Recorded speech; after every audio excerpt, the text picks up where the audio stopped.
আমার মাসুমের বাচ্চাটা কি অপরাধ করছে নির্মম ভাবে আমার বাচ্চাটা হত্যা করলো। আমি এই বাচ্চাটা ছাড়া আমি থাকবো কেউ নেই। এই 8 বছরের মাসুম একটা বাচ্চা কি অপরাধ?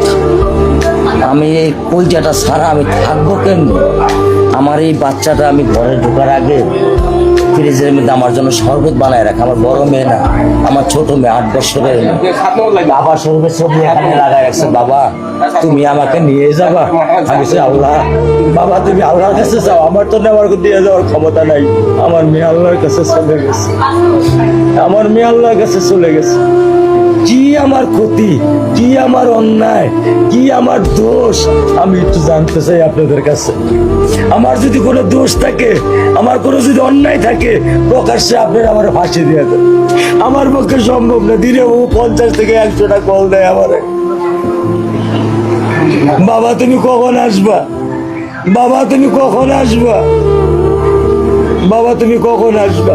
8টা বছর আমি আমার বুকের এই ঘরে ঘুম পাড়াইছি। আমি আজকে আমি কার সাথে ঘুম আসবো? আমি কি দিয়ে মনে সান্ত্বনা দিব? আমার অপরাধ কি?